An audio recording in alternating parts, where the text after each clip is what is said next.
এবার দেখ। হ্যালো, হ্যাঁ যাচ্ছিলাম কি। হ্যালো হ্যালো বাবা, এ তো সেই হ্যালো। আচ্ছা, আজকের পালা রোশনি হারা নবাব। জগাছা বিশ্বাস সমিতির পরিচালনায় ইন্ডিয়ান ক্লাসিক্যাল। চলো দাও। হ্যালো, এই ওই ইয়ে কমা, রিভার্ব কমিয়ে দাও।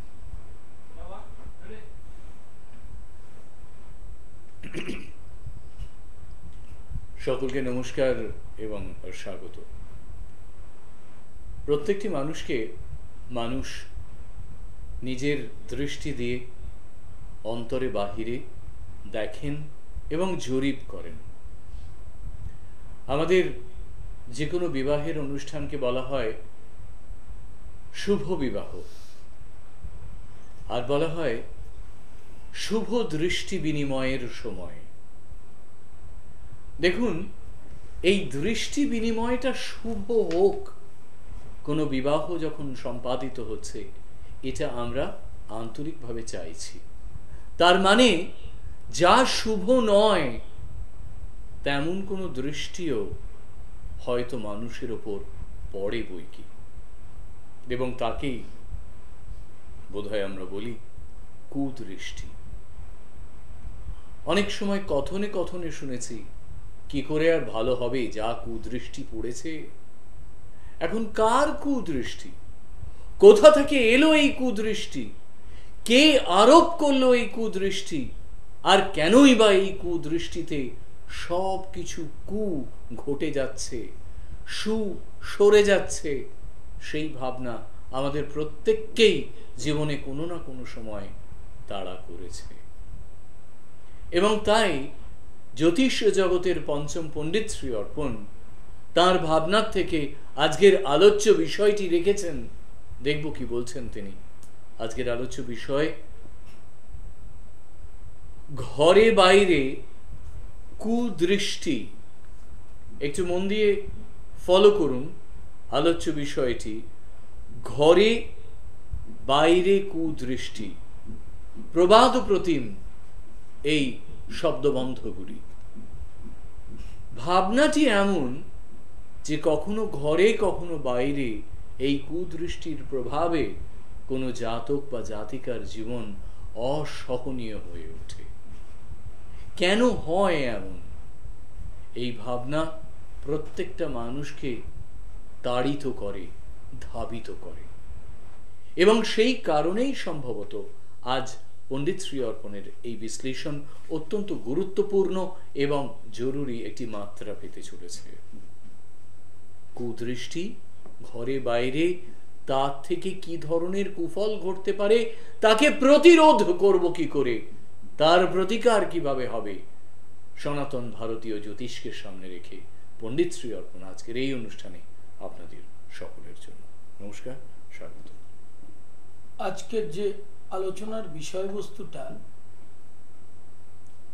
প্রায় প্রাচীনকাল থেকে একটা সংস্কারের মধ্যে আমরা জড়িত আছি এবং থাকব। সহজেই কিন্তু এই বেড়াজাল থেকে বেরোনো যায় না। এই কুদৃষ্টির মধ্যে একটা ভাব আছে। এই কথাটা আমি শুনে এসেছি যে তোর নজর লেগেছে। ধরুন, এটা আমাদের যে সামাজিক পরিস্থিতি, অর্থনৈতিক পরিস্থিতি, মিডল ক্লাস, আপার মিডল ক্লাস এবং একদম লোয়ার মিডল ক্লাস, নিম্ন মধ্যবিত্ত, সকলে মিলে তো আমরা সব জায়গাতেই থাকি। কিন্তু দেখা যাচ্ছে, ধরুন এই কুদৃষ্টিটা কিভাবে আসে, সোর্সটা কি? ধরুন আপনি খুব উন্নতি করেছেন বা আপনার সন্তানরা উন্নতি করছেন, আপনি খুব সাধারণ মানের একটি মানুষ ছিলেন, কিন্তু দেখা গেল আপনি আপনার নিজের যোগ্যতা, সততা সব দিয়ে আপনি একটু ফুলে ফেপে উঠলেন, বাড়ি করলেন, গাড়ি করলেন, সন্তানদের এডুকেশন দিলেন, তারাও প্রতিষ্ঠিত হলো। এখন দেখা যাচ্ছে আপনার কোনো আত্মীয় পরিজন বা একদম প্রতিবেশী আপনার এই উন্নতিটাকে ঠিক ভালোভাবে নিচ্ছে না। একদম বাস্তব। কিন্তু এই ভালোভাবে না নেওয়ার পেছনে একটা কারণ হচ্ছে মানসিকভাবে নিম্নমুখী মানসিকতা, হিংসা আর আপনার যে উন্নতি হয়েছে বা আপনার সন্তান সন্ততির যেটা হয়েছে সেটা হয়তো তাদের কোনো যোগ্যতা নেই, তারা সেই জায়গাটায় পৌঁছাতে পারেনি, হতেই পারে। তখন কি হয়, রিপুগুলো ইরিটেট হয়। এটা খুব ভালো করে বুঝতে হবে আপনাকে। ইন্দ্রিয়ের ফাংশনগুলো খুব খারাপ হয়। কিরকম? ধরুন কোনো নারীকে দেখে একটি পুরুষ সম্ভোগের চিন্তা আনলো। যখনই সম্ভোগের চিন্তা থাকবে, এটা সিনেমা দেখলে বুঝতে পারবেন, যখন কোনো ধর্ষণের দৃশ্য দেখানো হয় তখন দেখতে পারবেন যে ধর্ষণকারী তার চোখটা সম্ভোগের দিকে এগোতে থাকে, মানে বাই ফোর্স, বা যে দৃষ্টিটাই তার একটা অশুভ দৃষ্টি। তার তাকানোতেই বোঝা যায় যে সে একটা খুব কুকর্মের সাথে জড়িত হতে চলছে। এটাতে কিন্তু দেখুন ওর কুদৃষ্টিটা একটি সুস্থ নারীর উপর পড়াতে নারী কিন্তু ধর্ষিতা হচ্ছে। খুব ভালো করে বুঝবেন বিষয়টা। ঠিক সেরকম আপনার উন্নতিটায় আপনার আত্মীয় পরিজন, ক্লোজার রিলেশনশিপ, প্রতিবেশী ভালো চোখে দেখছে না, ফলে ওই যে ভালো চোখে দেখছে না সেখান থেকে একটা কুদৃষ্টি আপনার পড়ছে। এই যেই পড়ছে তখন কি হচ্ছে, প্রথম হচ্ছে দেখবেন আপনার বাড়িতে কুদৃষ্টি পড়লেই বা বাইরে আপনার ওপর যখন এই কুদৃষ্টিটা পড়বে তখনই আপনার শরীর খারাপ হতে থাকবে। আপনার সন্তান সন্ততি, স্ত্রী, একদম ক্লোজার রিলেশনশিপ, যদি বাড়িতে অনেক বৃদ্ধা মাও থাকেন তারাও ভুগতে থাকবে, তাদের উন্নতি ব্যাহত হবে, তাদের চাকরি হবে না, তারা যেভাবে উন্নতি করে আসছিলেন সেই উন্নতিটা ব্যাহত হবে। এই বিভিন্নভাবে উপদ্রবের সৃষ্টি হতে থাকবে, কিন্তু আপনি কিন্তু বুঝতে পারবেন না যে এটা কুদৃষ্টি পড়েছে, কারণ আপনার বোঝার সেই ক্ষমতা নেই। এই যখনই এই কুদৃষ্টি পড়বে এবং এই ঘটনাগুলো ঘটতে থাকবে তখন আমরা কি করব? একটু আলোচনার দিকে চোখ রাখুন, একটু ক্যাপশনটার দিকে মনোযোগ দিয়ে দেখুন। ঘরে বাইরে কুদৃষ্টি, এই ঘরে বাইরে কুদৃষ্টি যদি পড়ে কারো ওপর তখন কি করব? একটি অসত্য বৃক্ষের টাটকা পাতা নেবেন, যেখানে কোনো পাতাটা ফুটো থাকবে না, ছিদ্রবিহীন হতে হবে। সেই পাতাটা দিয়ে যে কোনো ঘরের ময়লা এক জায়গায় আনবেন, মানে পাতাটাকেই ঝাঁটার মতো কাজ করতে হবে। সেই ময়লাটা সঙ্গে অল্প আটা, গুড়, লবঙ্গ ও ছোট এলাচ একসঙ্গে মিশিয়ে ওই পাতাটার উপর রাখবেন। রেখে পাতাটার সামনে একটা ধূপকাঠি জ্বালাবেন। 7 বার, যে গৃহকর্তা, সেটা আপনিও হতে পারেন, আর অনুষ্ঠান যখন দেখছেন দেখা যাবে আপনার বাবার হচ্ছে বিষয়টা, বাবার বাড়িতে আপনি আছেন, আপনি সন্তান, বাবার বা যার বাড়িতে হবে গৃহকর্তার মাথার ওপর 7 বার ঘুরিয়ে দেবেন, ঘুরিয়ে জলের ওপর ওই পাতাটা ফেলে দেবেন। তাহলে কি হবে? ওই কুদৃষ্টি যে পড়ছিল তার জন্য যে রোগ ব্যাধি, ধনক্ষয়, শোক, সার্বিক উন্নতি, সংসারের শান্তি নাশ, সেগুলো থেকে আস্তে আস্তে আস্তে আস্তে মুক্তি পেতে থাকবে। অশ্বত্থ গাছ, তার পাতা ছিদ্রবিহীন, এবং সেইটা দিয়ে আপনার যে কোনো একটি ঘরের সকল ময়লাটা এক জায়গায় এনে ওই পাতাটার মধ্যে ময়লা, অল্প আটা, গুড়, লবঙ্গ, এলাচ, এই 3টে মিশিয়ে একটা ধূপকাঠি জ্বালিয়ে দেবেন। দেওয়ার পরে ওই পাতাটা মাথায় 7 বার ঘোরাবেন। এইটা করলে কুদৃষ্টি যে পড়ে সেইটা সরে যায়। দ্বিতীয় আরেকটি, অমাবস্যার রাতে এটা করতে গিয়ে অনেকে ভয় টয় পান, আগেকার দিনে পেতেন, কিন্তু এই প্রসেসটার মধ্যে গেলে কাউকে নিয়ে যাবেন, খুব কাছের লোক নিয়ে যাবেন, একা করার চেষ্টা করবেন না। অমাবস্যার রাতে একটি কলা এবং অশ্বত্থ পাতা, মানে কলা পাতা নেবেন, অশ্বত্থ পাতা নিয়ে সেই পাতা ওপরে দই, ভাত, পাঁপড়, পারলে ফুলুরি, এই 3টে জিনিস একসঙ্গে রেখে বৃক্ষের তলায়, অর্থাৎ অসত্য গাছ বা কলা গাছের তলায় ওই দ্রব্যটা দিয়ে দেবেন। কি কি দেবেন? দই, পাঁপড়, ফুলুরি, এই তিনটি জিনিস অসত্য পাতা বা কলা পাতার মধ্যে রেখে অসত্য গাছ বা কলা গাছের সামনে রেখে আসবেন। ভয় পাবেন না। আর রেখে আসার সময় একটা প্রার্থনা করতে হবে, একটা অ্যাপিল করতে হবে। কারণ শ্রী শ্রী চণ্ডীতে বলছেন তিনি প্রকৃতি, অর্থাৎ অসত্য গাছ আলাদা করে কিছু নয়, কলা গাছ আলাদা করে কিছু নয়। পূর্ব বাংলার মানুষরা কলা গাছ বা আমরা নবপত্রিকাকে কলা গাছকে পুজো করি। অতএব প্রকৃতির মধ্যে ঈশ্বর, তাকে প্রার্থনা করবেন যার কুদৃষ্টি বা নজরে আমার এই পরিস্থিতি তৈরি হচ্ছে সেখান থেকে তুমি আমাকে রক্ষা করো। একটা অ্যাপিল না থাকলে, একটা ভক্তি না থাকলে কোনো সময় কিন্তু কোনো টোটকা আপনার কাজ করবে না। ভক্তির সাথে করলে আপনি সাথে সাথে তার রেজাল্ট পাবেন। সাথে সাথে রেজাল্ট পাওয়ার জন্য কি করণীয় সেটা তো বললেন পণ্ডিত শ্রী অর্পণ, কিন্তু এই যে প্রক্রিয়াগুলোর কথা তিনি বললেন এটা কিন্তু মনে রাখতে হবে তার মন গড়া নয়। এগুলো বছরের পর বছর, সহস্র বছর ধরে সনাতন ভারতীয় জ্যোতিষের মধ্যেই কিন্তু অন্তর্নিহিত আছে এবং একেই আজ নতুন করে একবিংশ শতাব্দীতে তিনি তুলে ধরছেন। সবচেয়ে গুরুত্বপূর্ণ হলো এই ঘরে বাইরে কুদৃষ্টি কিন্তু তখনও পড়তো, এখনো পড়ে, এবং সেই কারণেই হয়তো যখন আমরা পরীক্ষা দিতে যাচ্ছি আজও প্রচলন আছে মা কপালে দইয়ের ফোঁটা দিচ্ছেন, যাতে আমি পরীক্ষার সময় ফোকাসড থাকতে পারি, আমার মধ্যে যেন কোনো কুদৃষ্টি না প্রবেশ করে এবং আমার পরীক্ষাটি শোভনীয় হয়। হ্যাঁ, দেখবে এই বিষয়টা নিয়ে আমার পরম আরাধ্য শ্রী শ্রী গুরুদেব দুর্গাপ্রসন্ন পরমহংসদেব, যার ছবি আপনারা অনুষ্ঠানের শুরুতে দেখেন, তার একটি খুব গুহ্য বাণী আছে শিষ্যদের উদ্দেশ্যে, যে তোমরা যখন কোথাও খাদ্য গ্রহণ করবে সেখানে যেন কোনো অভুক্ত মানুষ তোমার খাদ্যটা না দেখে। মানে আপনি খাচ্ছেন আর একজন খেতে পাচ্ছে না, অভুক্ত মানুষ, সে আপনার খাওয়াটা যদি দেখে তাহলে তার নজরে কিন্তু আপনার পেট খারাপ হতে পারে, আপনার শরীর খারাপ হতে পারে। তার কারণটা হচ্ছে তার আত্মা তো ক্ষুধার্ত, একটা ক্ষুধার্ত প্রাণ দেখছে আরেকজন খাচ্ছে কিন্তু আমি খেতে পাচ্ছি না। সেই জন্য তিনি নিজেও দরজা বন্ধ করে খেতেন এবং প্রত্যেককে মধ্যাহ্ন নৈশ যে আমরা খাবার দাবার খাই মানে ভোজন করি সেটাকে যথেষ্টভাবে সংযমের সাথে করতে বলেছেন। এর পেছনের কারণ কিন্তু এই কুদৃষ্টি। তার কারণ আমি তো অভুক্ত, আমি খেতে পাচ্ছি না, আরেকজন খাচ্ছে গপ গপ করে। তাহলে সেখানে যে খেতে পাচ্ছে না তার একটা আত্মার নিম্নগামিতা, মানসিক কষ্ট হতে বাধ্য, সেই কষ্টটাই আপনার ওপর পড়ে যেতে পারে। জিনিসটা বুঝতে হবে। কুদৃষ্টি মানে অন্যান্য জ্যোতিষরা যেরকম ভুল বোঝায়, কারণ ইদানিং এই জ্যোতিষরা একটা জিনিস শুরু করেছে দেখবেন, হাত দেখাবেন না, জন্ম তারিখ সময় বলবেন না, তাহলেই নাকি সঠিক জ্যোতিষী হয়।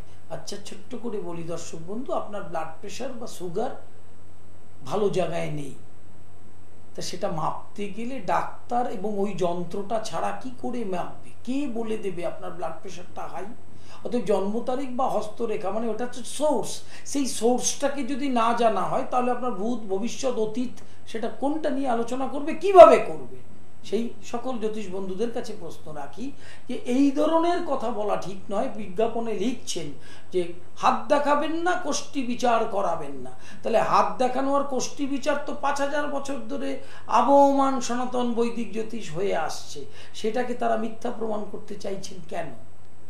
পণ্ডিত শ্রী অর্পণের এই আলোচনা, এই দৃষ্টান্ত, এই অভিজ্ঞতার সঞ্চার তার বিভিন্ন বইয়ের মধ্যে আমরা খুঁজে পাই এবং পাই তার যে রহড়া জ্যোতিষ শিক্ষাশ্রমে যে প্রয়োগ বিধি চলছে তার পড়ানো থাকে, অন্যান্য টিচার্সদের যেসব পড়ানো থাকে তার মধ্যে পাই। যে বইগুলির কথা বলছিলাম তাদের মধ্যে অন্যতম সম্মোহন তন্ত্রের বইটি নিশ্চয়ই আপনাদের গোচরে এসেছে। যারা এখনো পর্যন্ত সংগ্রহ করতে পারেননি, পণ্ডিত শ্রী অর্পণের যে কোনো চেম্বার থেকে সেটি সংগ্রহ করতে পারেন। সম্মোহন তন্ত্র এবং বাস্তুকেন্দ্রিক যে বইটি বাস্তু মঙ্গল, এই দুটিরই দাম ধার্য করা হয়েছে মাত্র 200 টাকা করে।